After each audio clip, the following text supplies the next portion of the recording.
Points to Ponder by Menussi. This podcast is made possible by our kind supporters over at Patreon.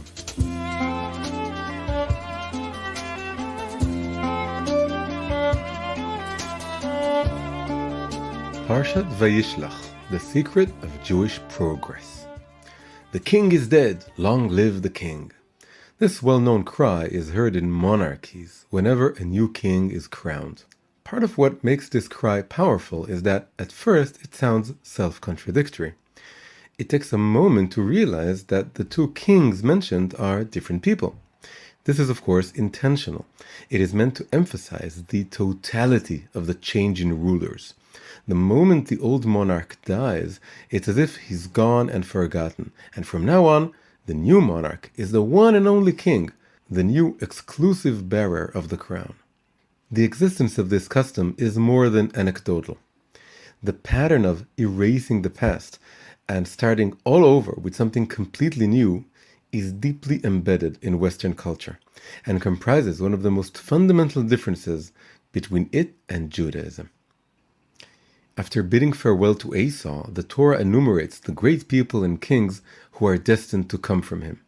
Included is a list of the kings who ruled the land of Edom before the children of Israel had a king. After each one of these kings is named, it is written that he died, and immediately afterwards a new king reigned in his place. According to tradition, Edom represents Rome, or more broadly, the West. The description of the kings of Edom can therefore be seen as alluding to a recurring pattern characterizing Western civilization. Western history is replete with revolutions attempting to destroy what came before and establish a new order that promises to solve all previous problems until, of course, that new order is overthrown by the next revolution. There are many examples of this.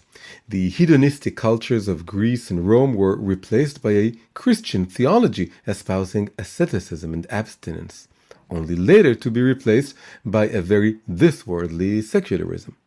The French Revolution rebelled against the Ancien Régime, the ancient monarchic regime, but deteriorated into a reign of terror that had to fall before it could become a true democracy.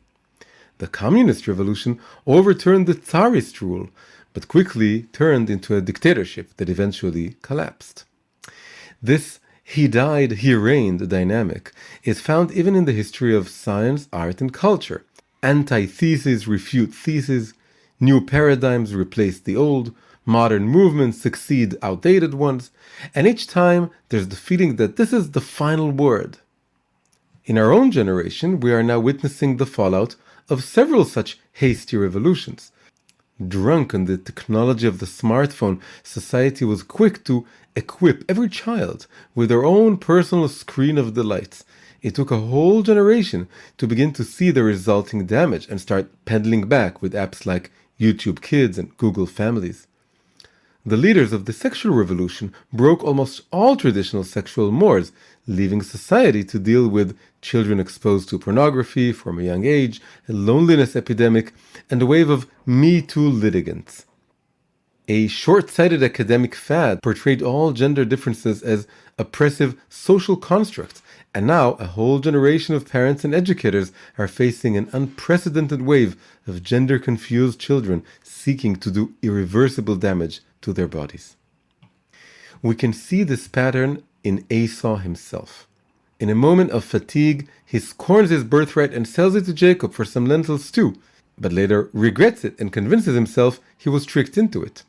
One moment he honors his father, and the next he starts making plans for what he'll do after he passes away. First he wants to kill Jacob, but further down the line he embraces him and suggests they live together. Western revolutions are rooted in the fluctuating character of their founder. Opposite Esau stands Jacob, who embodies a different approach. When the two twins unite and Esau invites Jacob to join him, the younger brother replies in the following words: "My master knows that the children are tender, and the flocks and the cattle which are raising their young depend upon me. Now let my master go ahead before his servant, and I will move at my own slow pace, according to the pace of the work that is before me, and according to the pace of the children, until I come to my master, to Seir. The key words here are, I will move at my own slow pace. Jacob doesn't rule out joining Esau. He too wants all the wonderful things Esau wants, but he doesn't want to act hastily. As befits his name, he wants to advance toe to heel, each foot touching the previous one. He doesn't want to rush things and then discover he left something behind. What causes Jacob to proceed so slowly? He notes two factors, according to the pace of the work that is before me and according to the pace of the children. The Hebrew term used here for according to the pace of is leregel, which comes from the word for leg. The verse thus brings to mind two weights shackled to the legs, slowing the pace of the walker. The first shackle is work. On a simple level, this refers to Jacob's sheep and cattle. However, in another place, the sages tell us that the word work alludes to the building of the sanctuary. According to this, the word work can be interpreted as the ambition to turn this world into a dwelling place for the divine presence. Jacob isn't interested only in practical solutions that work, but in a life based on spirituality and an affinity for what's beyond this world. The second shackle is children, representing concern for the next generation. The novel and the revolutionary are not necessarily suited to the tender souls of children, nor to every generation. Multi-generational thinking allows us to examine things from a wider, more far-seeing perspective, and tends to put some brakes on the adoption of new ideas in favor of a stable and flourishing future. Jacob's level-headed approach doesn't necessarily mean that the new is forbidden according to the Torah, Chadash Asur min haTorah, but it does view innovation with some wariness. Is it indeed all good? What is hidden within it? Does it sit well with the old ways we shouldn't summarily dispose of? The word new in Hebrew, chadash, is made up of the same letters as the word for suspect, chashad. The new is something to be suspected. This is the secret of Jewish progress. We don't get mired in the past, but we also don't throw it away. We carry it with us towards the future. We don't march in place, but we also don't jump ahead. We walk with moderation, step by step. We aren't satisfied with only learning the old interpretations, but we also don't dismiss them or mock them. We add to them new interpretations that respond to the times. A point to ponder.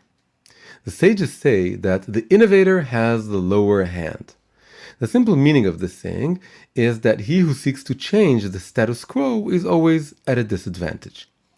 But I heard from Rabbi Moshe Genuth a new interpretation of this expression, which is both conservative and revolutionary. Anyone who wants to innovate must place his or her hand on the lowest, earliest level of the structure, and from there raise the whole structure upward. Innovators need to take with them everything that came before them and elevate it. In this way, their innovations will be connected to those of previous generations, will be accepted by all, and will carry the past into the future.